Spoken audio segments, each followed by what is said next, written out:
Chapter 5. George. Hand me a thumbtack, I said. Sage and I walked around the school putting up posters for the annual writing contest. It was during our lunch break and we hurried, posting advertisements on office windows, bathroom doors, occasionally a bulletin board. Sage was eating an apple. What does the first prize winner get this year? She asked. Let's see. I paused long enough to remember what I had put on in the paper the day before.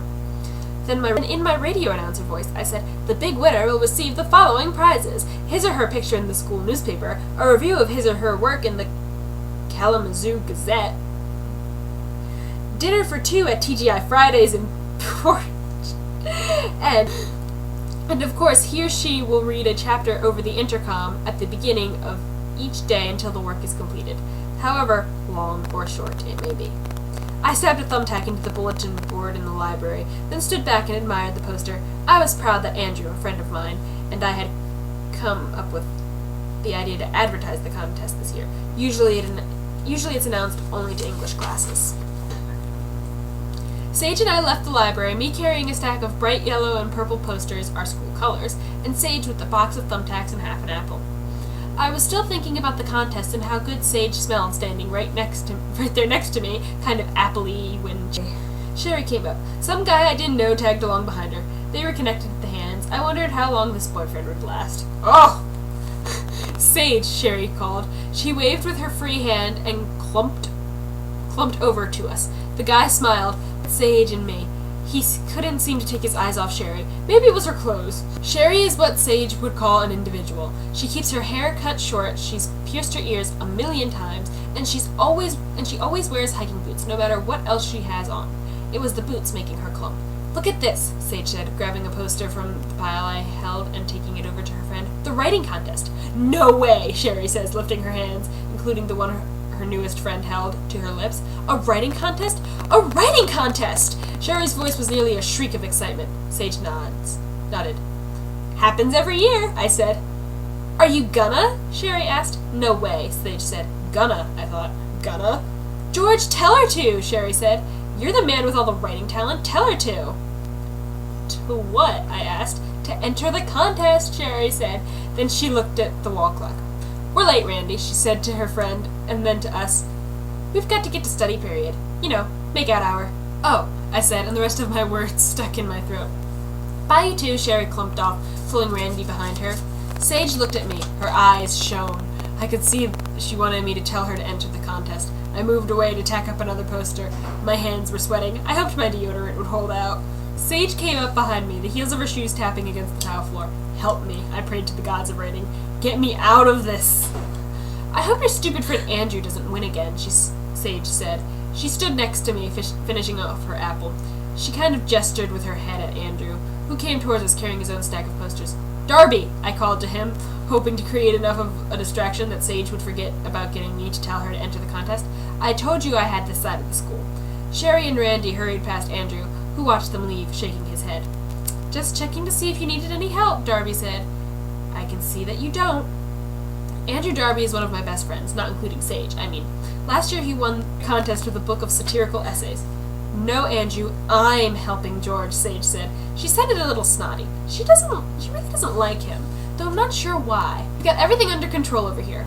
Darby said something we couldn't hear, then stomped out of sight, probably to his side of the school. Remember when he won the contest last year, Sage said. She didn't give me time to answer. Wasn't his stuff awful? I cringed with embarrassment for him every time he read anything. She shook her head, remembering. Her long hair gently waved around her face. I felt sorry for Andrew Darby. I couldn't stand it if Sage hated me. Somebody who can really write needs to enter this year. Why don't you, George? I smiled at Sage. Andrew's stuff was good, I said. Maybe this was an answer to my prayers. If I could get Sage's mind off the contest. No, it wasn't. It was too sad. People don't like to read sad stuff. Not only is Sage not a very good writer, she tends to only like what she calls happy writing. In other words, love spiced up with unrealistic adventures and an occasional kiss. She thinks true life is sad enough and bad enough without having to read about it, all the sadness and badness.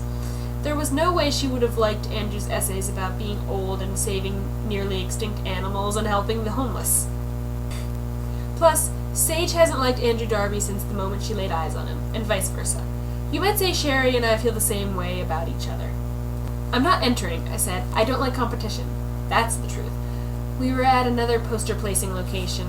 I glanced at Sage. She looked at me expectantly. Oh no, she hadn't forgotten that she wanted me to encourage her. I swallowed a glob of spit. Then I told her what she wanted to hear. I had to say it, I felt like a puppet of love, doing something I really didn't want to do, but feeling the need to make Sage happy with my words.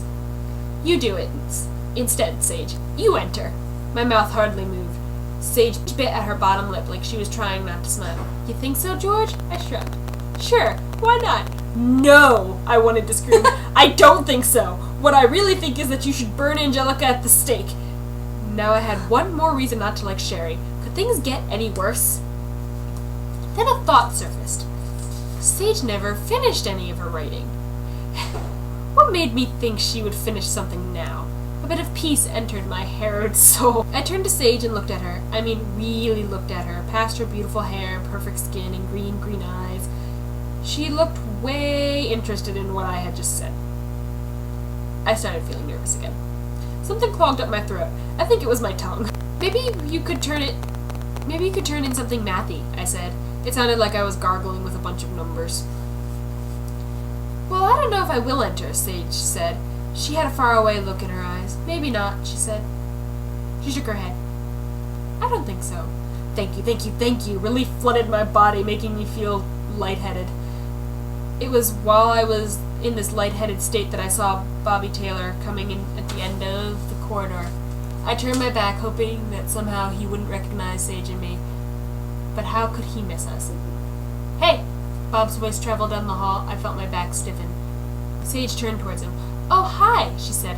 Her voice sounded absolutely perfect, and it looked to me like she was absolutely happy to see him. Things had just gotten worse. Bob came up to Sage, and I watched him out of the corner of my eye. Never in the history of our school had putting up a poster been done with greater care than it was right now, and without me looking at what I was doing. Sage, Bob said, and he held his hand out to her like he was holding a prize or something. Are you busy this Friday night? I felt my face grow warm with anger. Couldn't he see me standing there? There's a party at Laverne Havenga's house, and I would be honored if you would go with me. Bob's voice changed to a weak English imitation. I pushed the tack deep into the wood. The janitor would need a crowbar to get it out now. Well, Bob, let me think, Sage said. He touched her arm. Are we doing anything this Friday night, George? What? I asked, surprised by the question. I had been listening on the conversation, not expecting to be a part of it. I was caught off guard.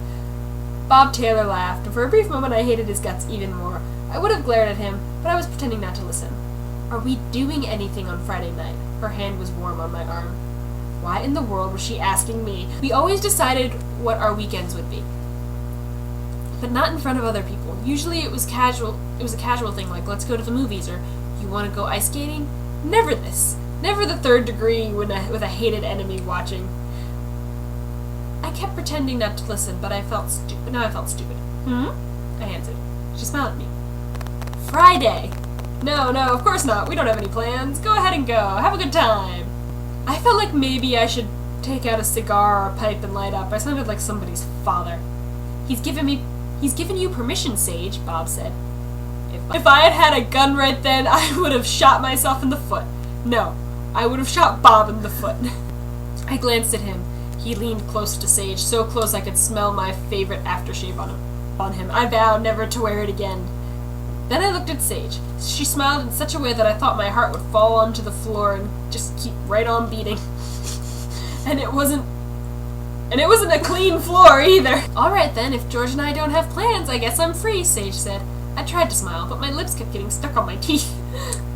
Sage wants to be with Bob, I thought, staring at the poster and only half eavesdropping on the two of them. I mean, he's perfect. He's like the good-looking guy in the movies who always gets the girl. His blonde hair never sticks up. His eyes are too blue to be real. He must never wear colored contact. No, he must. He must wear colored contact lenses. I bet he doesn't have astigmatism. I tried not to think about Bob, but I couldn't help it. He was right there, bigger than life, wearing my favorite aftershave and asking my best friend out on a date. I tried to pretend I didn't care about what was going on right under my nose. I'll go down to the Kalamazoo Gazette on Friday. When she's with him, I thought. Maybe they could use my help getting the Sunday paper ready. The idea made me angry. I wanted to be with Sage. All right, Bob, Sage said. What time? What was wrong with me? I felt like pounding my head against the wall. No, I felt like pounding Bob's head against the wall. Why didn't I say Sage and I were doing something? I felt like gnashing my teeth. No, I felt like gnashing Bob's teeth with my fist. But he'd kill me for sure. 30. Hey, this is great, Sage. We're gonna have fun. Bob leaned towards her, smiling his white teeth. Bleaches his teeth, I thought.